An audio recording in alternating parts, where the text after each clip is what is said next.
Sifa na utukufu ziende kwake, kwa Yahwa, Bahashem, Yahwashai, Bahashem, Raha, Kwadash, ambapo Yahwa ni jina la Mungu kwa lugha ya zamani ya Kiebrania, Bahashem ni kwa jina la Yahwashai ni mnemuita Yesu Kristo bila kujua. Jina lake anaitwa Yahwashai linalomaanisha anayeokoa. Anayeokoa kina nani? Wana wa Israeli, ambao wana wa Israeli kwa huku Afrika ni tunaowaita Wabantu. Kiujumla tunawaita Manigro, Wahindi wekundu na Malatinas, ambao Manigro ndio Wabantu.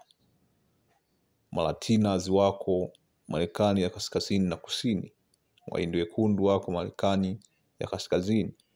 Kwa ujumla sisi ndio wana wa Israeli kulingana na historia, kulingana na unabii, ambao hivi vyote vinapatikana kwenye Biblia. Kwa maana nyingine Biblia ni kitabu chetu sisi. Unaona?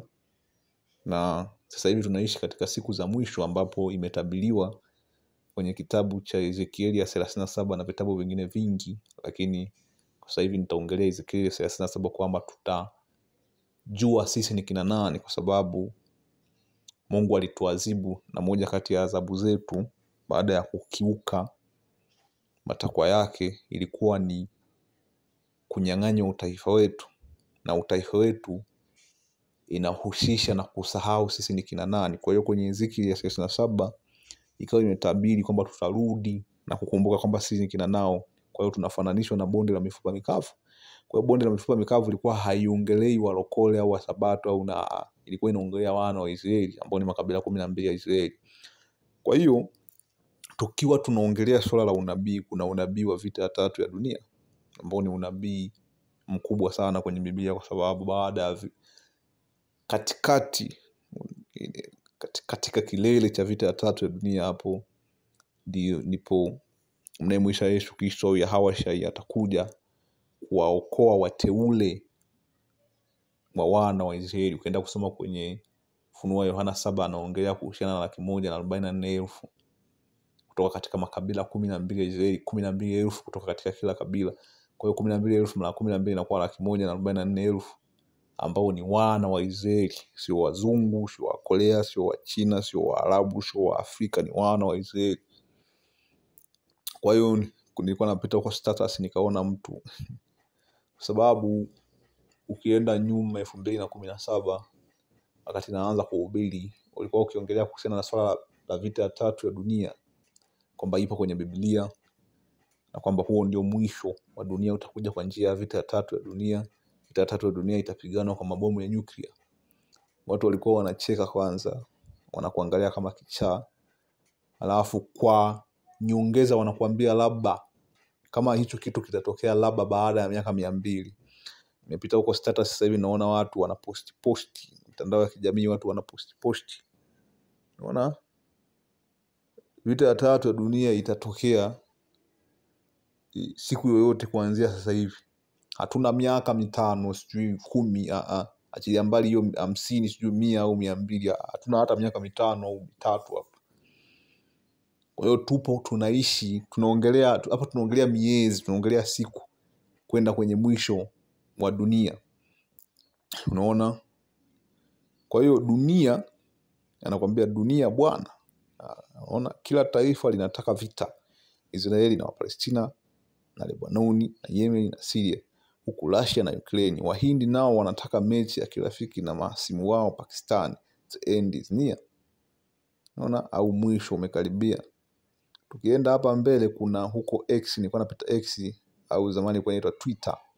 Kuna huyu jamaa anajiita Inside Paper, ameandika kwa Kiingereza, nitakuwa na tafsiri. Anakuambia Pakistan says any attempt by India to shut Hindu river supply act of war.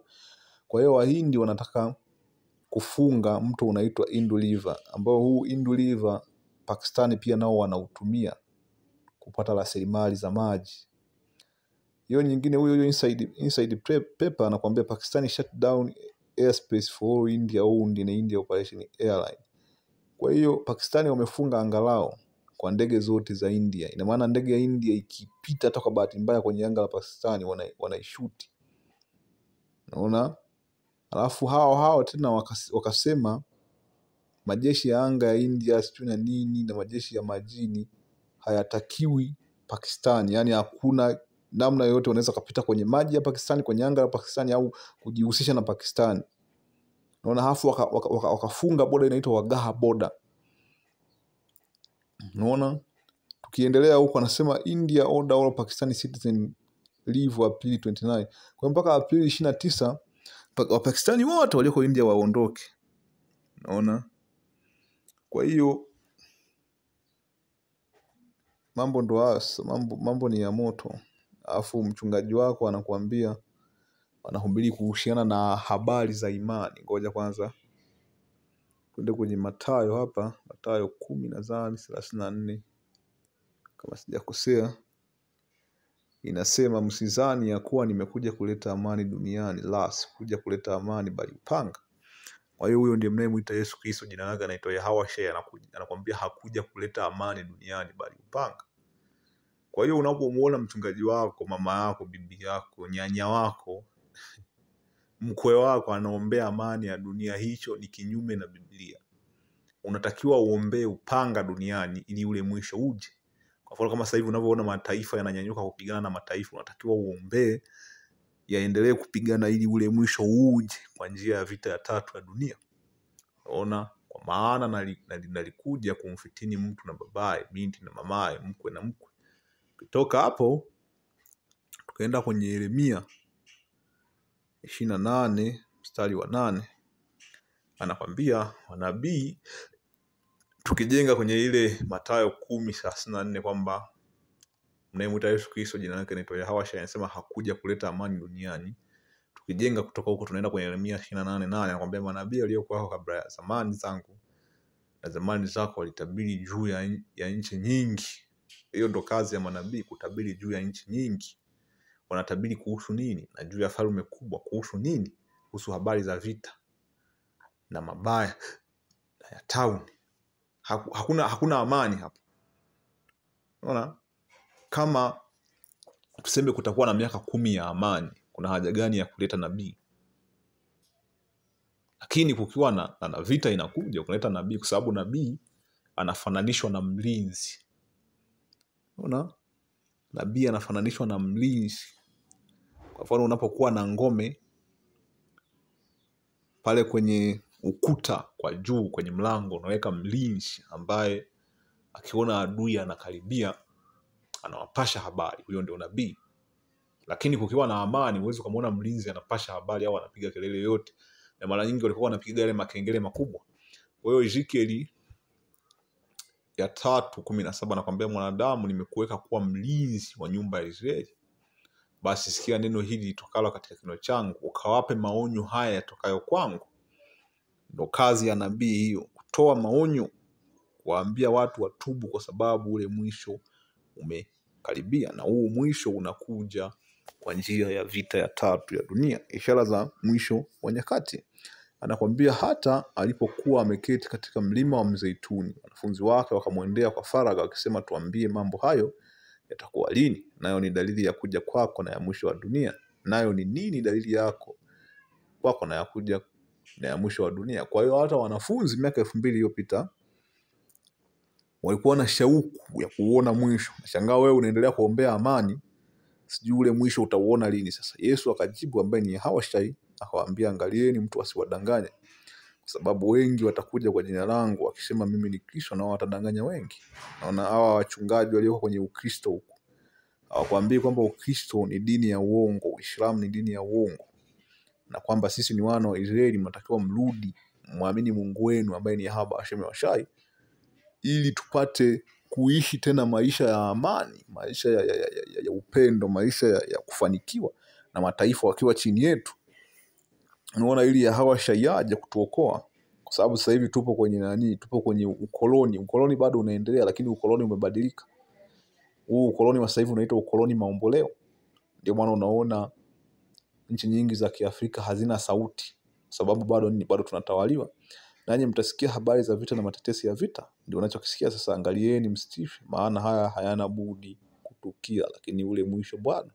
Kwa maana taifa litaondoka kupigana na taifa, na ufalme kupigana na ufalme. Kutakuwa na njaa na matetemeko ya nchi mbalimbali. Unaona, wakati huo watawasaliti nyinyi mpate dhiki. Nimeshafanya video kuhusiana na dhiki kuu. na njaa ya neno la Mungu, nao watawaua, nanyi mtakuwa watu wa kuchukiwa na mataifa yote kwa ajili ya jina langu. Ndipo wengi watakapojikwaa, nao watasalitiana na kuchukiana, na manabii wengi wa uongo watatokea na kudanganya wengi. Unaona, umo kwenye Ukristo, kwambia sijui njia ya kwenda na uzima, hapana. Lakini mwenye kuvumilia hata mwisho ndio atakayeokolewa. Unaona? Mwenye kuvumilia hata mwisho ndio atakayeokolewa. Wanaosema sasa hivi wameokoka, hao ni waongo. Na kwanza Ukristo sio dini yani hakuna dini kwenye Biblia. Biblia ni kitabu cha wana wa Israeli ambao ni manigro, wahindi wekundu na malatinas. Unaona? Kwa hiyo twende kwenye Yoeli tukamalizia hapo. Yoeli 3 anakuambia, kwa maana angalieni siku zile na wakati ule ambao ndio huu wakati tunaoishi, nitakapowarudisha mateka wa Yuda na Yerusalemu.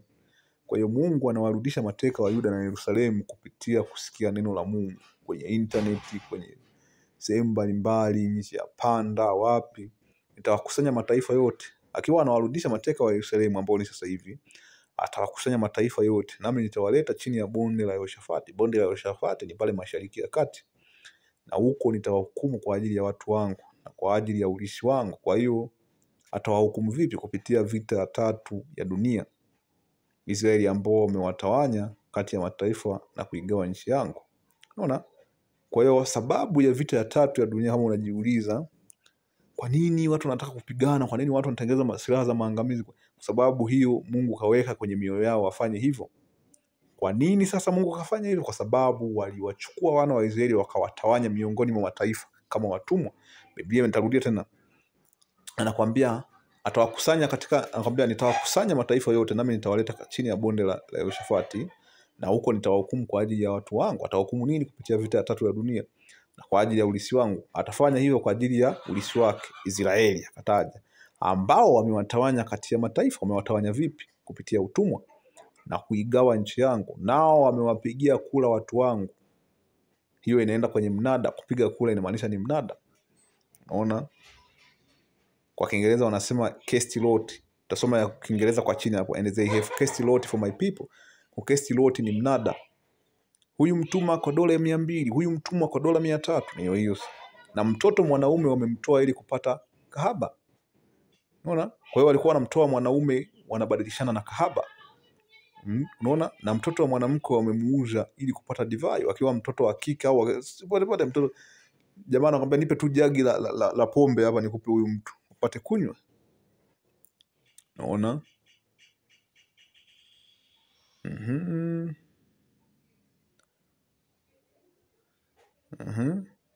Turuke mstari wa 9, anakuambia tangazeni haya kati ya mataifa, takaseni vita. Unaona? Kwa hiyo mataifa watakusanywa kwenye bonde la Yehoshafati ambao ni Mashariki ya Kati kwa ajili ya vita. Waamsheni mashujaa, watu wa vita, na wakaribie na wapande juu. Nakwambia yafueni majembe yenu yawe panga na miundu yenu iwe mikuki. Kwa hiyo kwa sasa hivi sio mikuki tena. Kwa sasa hivi ndio maana unaona ile bomu la nyuklia limetengenezwa kama mkuki, au lile bomu ile rocket limetengenezwa kama mkuki. Aliye dhaifu na aseme mimi ni hodari. Unaona vinchi kama North Korea kanasema mimi ni shujaa. Nchi kama Yemen kanasema mimi ni shujaa, kanamvimbia misuli mpaka Marekani. Unaona vinchi hivi dhaifu. Kwa nini? Kwa sababu vina teknolojia sasa hivi. Fanyeni haraka mje enyi mataifa yote, wapande zote zikusanyeni pamoja, na huko wateremke mashujaa wako wote, Bwana. Mataifa na wajihimize wakapande juu katika bonde la Yehoshafati, maana huko ndiko nitakapoketi ni wahukumu mataifa yote yaliyo pande zote. Unaona? Kwa hiyo hukumu ya mataifa inakaribia. Kwa hiyo lengo kuu la vita ya 3 ya dunia ni Mungu anawahukumu mataifa kwa mambo yote waliotufanyia sisi watu weusi ambao ndio wana wa Israeli, kuanzia utumwa nini, matakataka yote unayojua wametufanyia sisi. Unaona? Walifikiria kwamba hakutakuwa na malipo. Unaona?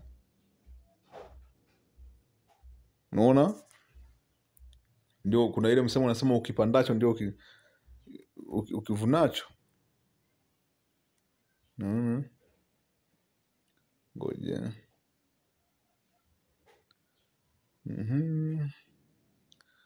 Twende.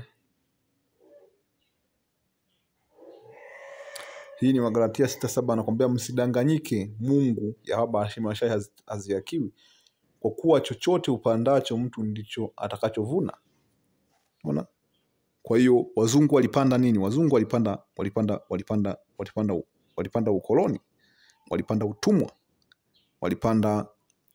wanakuja kutusambazia huko magonjwa walioyatengeneza kama ukimwi. Ukimwi ni ugonjwa wa kutengeneza, Ebola ni ugonjwa wa kutengeneza, si mapolio manini, haya magonjwa mbalimbali wameyatengeneza magonjwa, wamekuja kuyatupa Afrika.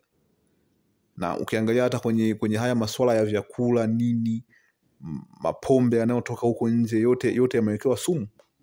Madawa haya wanaotuuzia, vyakula wanaotuletea, internet. Ndio maana kuna mtu nilikuwa naongea naye anasema wazungu hawana nia nzuri na sisi. Wamekuja huko wakabaka, wakaiba, wakatapanya, tuchukua wakatupeleka utumwani. Kwa hiyo hivyo ndivyo watakapovuna kupitia vita ya 3 ya dunia. Kwa hiyo nitafika mwisho hili neno, natumai umejifunza kitu. Tukutane kwenye neno jingine.